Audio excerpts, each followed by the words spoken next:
السلام علیکم ورحمۃ اللہ۔ معزز سامعین، میں امید کرتا ہوں کہ آپ صحت و عافیت کی دولت سے مالا مال ہوں گے اور صحت کی بہترین حالتوں میں ہوں گے۔ میں دعا کرتا ہوں کہ اللہ آپ کو خوش و خرم رکھے، تر و تازہ رکھے اور دشمنوں کی شرارتوں سے محفوظ رکھے۔ معزز سامعین، آپ یہ بھی جانتے ہیں کہ آج کا دن امیر المومنین، خلیفۃ المسلمین، امام المتقین، ابو الائمہ، خلیفہ راشد حضرت مولا علی کرم اللہ وجہہ کی نسبت سے مشہور ہے، معروف ہے، کیونکہ لوگوں کا خیال ہے کہ آپ علیہ الصلاۃ والسلام اسی دن پیدا ہوئے تھے اور بیت اللہ کے اندر پیدا ہوئے تھے۔ یہ ایک تفصیل طلب عنوان ہے، اسی لیے ہم بڑی تفصیل کے ساتھ اپنی کتاب مولا علی میں مدلل مفصل کلام کر چکے ہیں، جو انشاءاللہ جلد ہی آپ کی خدمت میں پیش کر دی جائے گی۔ اس وقت آپ کی خدمت میں حضرت مولا علی علیہ الصلاۃ والسلام کی سیرت سے ایک واقعہ پیش کرنا ہے۔ باخدا وہ واقعہ سننے کے بعد آپ یہ پکار اٹھیں گے کہ حسن وہ ہے جس کا اعتراف سونکن کو بھی ہو۔ لوگ حسن کی تعریف کر رہے تھے کہ زلفیں ایسی ہونی چاہیے، آنکھوں کا انداز ایسا ہونا چاہیے، ناک نقشہ ایسا ہونا چاہیے، ماتھا ایسا ہونا چاہیے۔ تو کسی نے کہا ان لمبی چوڑی باتوں کو چھوڑیے، حسن کی تعریف صرف اور صرف یہ ہے کہ حسن وہ ہے جس کا اعتراف سونکن کو بھی ہو۔ جس کو سونکن مان گئی وہ حسن ہے۔ لوگوں نے کہا بس حسن پر کتابیں لکھنے کی ضرورت نہیں ہے، جس کا اعتراف سونکن کر لے اسی کو آج ہم حسن کہیں گے۔ تو یہ واقعہ جسے امام ابن جوزی اور امام ابن عبد البر نے الاستیاب میں نقل کیا ہے۔ ابو صالح بیان کرتے ہیں کہ سردیوں کی ٹھٹھرتی ہوئی رات تھی، پورا ملک شام سناٹے میں ڈوبا ہوا تھا۔ دمشق کا سب سے برونق دربار تھا اور دربار کھچا کھچ لوگوں سے بھرا ہوا تھا۔ یہ امیر شام معاویہ کا دربار تھا۔ دربار میں گزرے ہوئے زمانے کی باتیں ہو رہی تھی، گزرے ہوئے واقعات دہرائے جا رہے تھے، پرانے قصے چھڑے ہوئے تھے، ان لوگوں کی باتیں ہو رہی تھی جو اب دنیا میں موجود نہیں تھے۔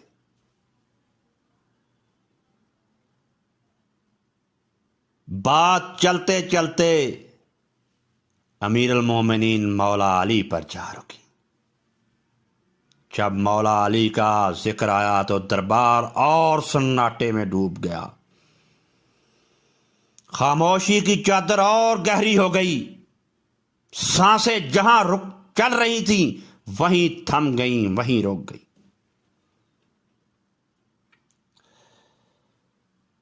مسند پر بیٹھے ہوئے امیر شام گردن کو دائیں بائیں پھیر رہے ہیں اور ان کی نظریں بھی ساتھ ساتھ پھر رہی ہیں۔ لوگوں کے چہروں پر ان کی نظر جمتی اور پھسل کر اگلے چہرے پر جا رکتی ہے۔ ان کی نظریں چلتے چلتے پھسلتے پھسلتے آخر زرار بر زمرہ پر رک گئی، اور امیر شام مخاطب ہو کہ زرار آج علی کی بات سناؤ، زرار مجھے بتاؤ ذرا علی کیسے تھے۔ زرار نے کہا اگر آپ مجھے معاف رکھیں تو امیر بہتر ہوگا، کیونکہ وہ ڈر گئے تھے کہ کہیں مولا علی سے جذباتی محبت رکھنے کی پاداش میں معاویہ حجر کی طرح اسے بھی قتل نہ کروا دیں۔ معاویہ نے کہا نہیں نہیں زرار،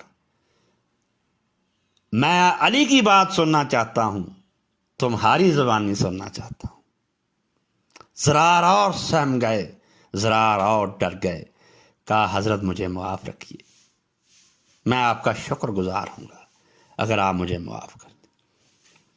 امیر شام نے کہا نہیں، آپ کو علی کی بات سنانی ہوگی۔ جب ان کا اصرار بڑھتا گیا تو زرار بن زمرہ نے کہا اچھا اگر ایسے ہے تو پھر سنیے۔ زرار بولے ان کی یعنی مولا علی کی نظر انتہائی دورست تھی، ان کے گواہ انتہائی مضبوط تھے، بات دو ٹوک اور صاف صاف کہتے اور فیصلے پورے عدل و انصاف کے ساتھ کرتے۔ ان کی شخصیت سے علم کے چشمے ابلتے تھے، دنیا اور دنیا کی دل آویزیوں سے متوحش رہتے، رات اور اس کی تاریکی سے دل لگاتے تھے۔ خدا گواہ ہے کہ راتوں میں عبادت میں ان کے آنسو تھمتے نہ تھے، دیر دیر تک فکر مند رہتے اور سوچتے رہتے، اور اسی سوچ میں اپنے کفے دست کو الٹتے پلٹے اور اپنے آپ باتیں کرتے۔ موٹا جوٹا لباس پہنتے، سستا لباس پہنتے، روکھا سوکھا کھاتے، باخدا بالکل اپنے ہی ساتھیوں اور بے تکلف لوگوں کی طرح رہتے۔ جب کچھ پوچھا جاتا جواب دیتے، جب ان کے پاس جاتے تو خود بڑھ کر بات شروع کرتے، جب بلاتے تو حسب وعدہ آ جاتے۔ لیکن ہم لوگوں کو باوجود اس قربت اور رفاقت اور ان کی سادگی کے ان کا رعب ایسا تھا کہ ان کے سامنے بولنے کی ہمت نہ ہوتی تھی اور نہ کوئی گفتگو چھیڑتے۔ اگر وہ مسکراتے تو آپ کے دندان مبارک ایسے نظر آتے جیسے سفید موتیوں کی لڑی ہو۔ دینداروں کی توقیر کرتے، مساکین سے بہت محبت کرتے۔ کسی طاقتور انسان کی یہ جرأت نہ تھی کہ باطل کی تائید میں توقع رکھتا اور کوئی کمزور ان کے عدل و انصاف سے مایوس نہ ہوتا تھا۔ اور میں اللہ کو گواہ بنا کر کہتا ہوں کہ میں نے ان کی راتوں کے چند مناظر دیکھے کہ جب رات نے اپنی سیاہ چادر پھیلا دی ہے، تارے ڈوبنے لگے ہیں، علی چپکے چپکے سے اٹھتے ہیں اور مسجد کے محراب میں تشریف لے آتے ہیں، اپنی داڑھی کو پکڑتے ہیں اور اپنی داڑھی کو پکڑے درد بھرے شخص کی طرح رو رہے ہیں جیسے کوئی بچہ ماں باپ سے بچھڑ کر روتا ہو۔ اور اللہ کی قسم ہم نے دیکھا کس طرح تڑپ رہے ہیں جیسے کوئی ایسا شخص تڑپے جس کو کسی زہریلے سانپ اور بچھو نے ڈس لیا ہو۔ مجھے تو ایسا لگتا ہے کہ ان کی آواز اب بھی سنائی دے رہی ہے اور وہ کہہ رہے ہیں اے دنیا جاؤ اور کسی اور سے چھیڑ چھاڑ کرو، مجھ سے کوئی امید نہ رکھو، مجھ سے کچھ امید نہ رکھ، میرے علاوہ کسی اور کو فریب دے، جاؤ کیونکہ میں تجھے 3 طلاقیں دے چکا ہوں۔ جس کے بعد تیری طرف رجوع کی کوئی گنجائش نہیں ہے، لہذا تو میرا پیچھا چھوڑ دے، کیونکہ تیری عمر کوتاہ، تیری دی ہوئی کامرانی حقیر، تیرے خطرات بھیانک اور بڑے، سفر کتنا طویل ہے اور آخرت کا راستہ کتنا سنسان ہے۔ راوی بیان کرتا ہے کہ زرار بن سمرہ علی کی مدح میں بولے جا رہے ہیں اور معاویہ کی آنکھوں سے آنسو جاری ہو گئے۔ آنسوؤں کی لڑیاں ہیں جو آنکھوں سے گرتی ہیں اور ٹوٹ کر لب و رخسار پر پھیل رہی، داڑھی آنکھوں سے تر ہو گئی ہے، اپنی آستین سے وہ آنسو پونچھتے ہیں اور روتے ہیں۔ اور پھر روتے ہوئے معاویہ نے کہا، اللہ ابو الحسن پر رحم فرمائے، اللہ ابو الحسن پر رحم فرمائے۔